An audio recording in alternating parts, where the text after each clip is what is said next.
बता दूं, हम लोगों ने पूरे देश में भारतीय सामान हमारा अभिमान यह अभियान हमने चला के रखा हुआ है। इतना ही नहीं, हम लोग एक ई कॉमर्स पोर्टल ला रहे हैं, भारत ई मार्केट। भारत ई मार्केट में कोई भी छोटे से छोटा दुकानदार भी आ सकता है, अपनी दुकान, इलेक्ट्रॉनिक बाजार है वो, उसमें वो अपनी दुकान खोल सकता है। हम किसी प्रकार का शुल्क नहीं ले रहे, उस पर खरीदी बिक्री होगी उस पर भी हम कोई शुल्क नहीं ले रहे, तो निःशुल्क वो व्यापार कर सकेगा। स्थानीय उपभोक्ता स्थानीय दुकान से माल खरीद सकेगा। तो ये पारदर्शिता से हम बाजार ला रहे हैं और एक अभियान पूरे देश में हमने चला दिया है।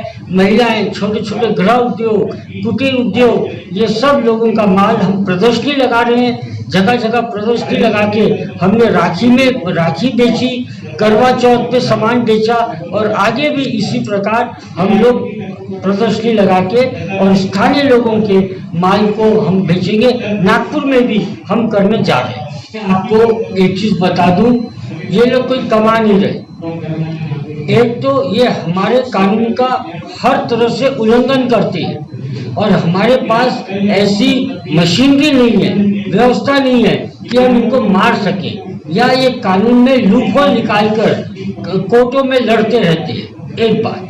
दूसरी बात, ये हजारों करोड़ का नुकसान बर्दाश्त कर रहे हैं। आपको समझना है, ये युद्ध है।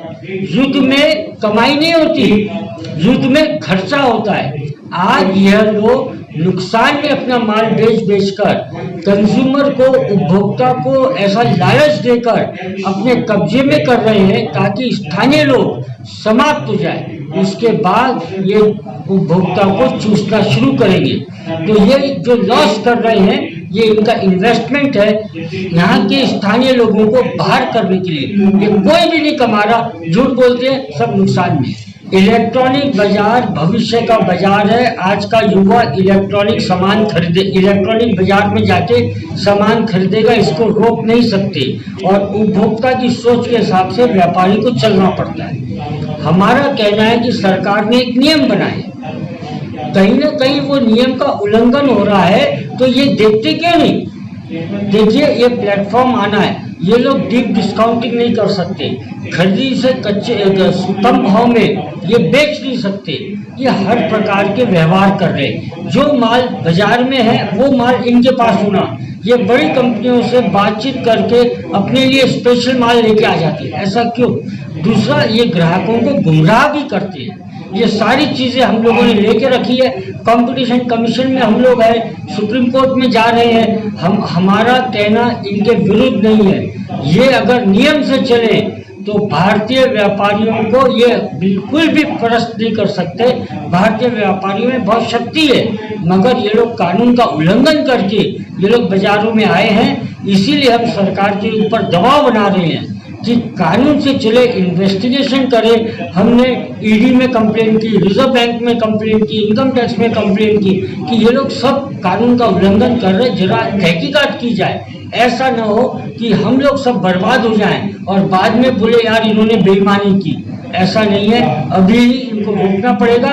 ये अपने कानून के हिसाब से आए, हम लोग आगे निकल जाएंगे। भारतीय व्यापारी सबसे कम मुनाफे पे काम करता है, ऐसा हमारा मानना है। यही कहना है।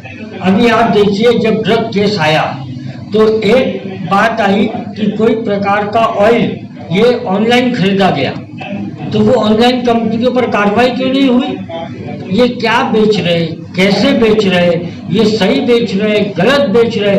आज ये जितने भी उपभोक्ता कानून के संरक्षण के लिए कानून बनाए हैं, वो इंस्पेक्टर हमारे बाजारों में घूमते हैं, हमारी चीजों को देखते हैं, तो एक खातरी रहती है कि ये सारा सामान सही है।